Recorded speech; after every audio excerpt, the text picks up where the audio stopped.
कहानी की शुरुआत एक भयानक तूफान से जूझते हुए प्लेन से होती है, जहां हमारा मेन कैरेक्टर, जिसका नाम चक था, वह शांति से बैठकर टॉयलेट कर रहा था कि तभी अचानक प्लेन का प्रेशर घटने लगा, जिससे टॉयलेट का दरवाजा खुल गया और कार्गो में आग लगकर एक खतरनाक विस्फोट हो गया। पायलट ने चक को सीट पर बिठाया क्योंकि समुद्र में इमरजेंसी लैंडिंग करनी थी। पायलट ने लाइफ राफ्ट देकर बेल्ट बांधने को कहा। प्लेन तेजी से नीचे गिरने लगा। अब प्लेन समुद्र से लगभग 3000 मीटर दूर था। तभी चक को पता चला कि उसकी गर्लफ्रेंड की दी हुई पॉकेट वॉच गिर गई है। पायलट ने लाइफ जैकेट पहनने को कहा, पर वह दाईं ओर थी। पॉकेट वॉच की वजह से जैक ने अपनी सीट बेल्ट खोल दी और लड़खड़ाते हुए उसे उठाने चला गया। लेकिन वॉच उठाते ही जैसे ही वह जैकेट लेने की कोशिश करने लगा, तभी प्लेन का एंगल बदलने के कारण वह हिल भी नहीं पाया। पायलट ने देखा कि वह अपनी सीट पर नहीं था, इसलिए उसने अपनी सेफ्टी बेल्ट खोल दी।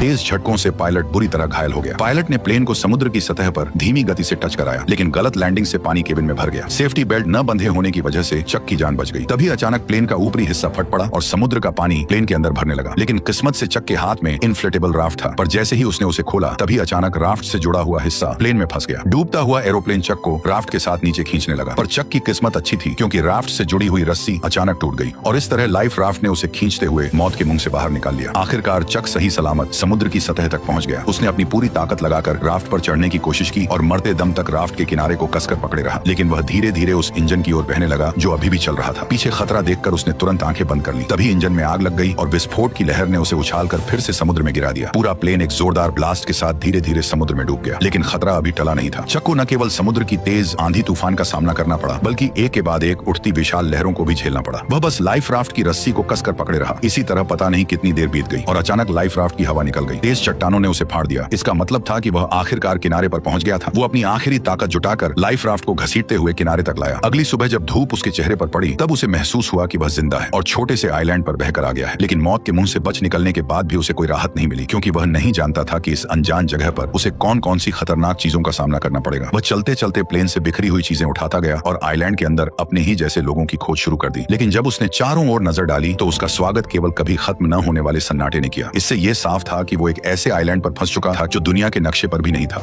कोई है यहाँ?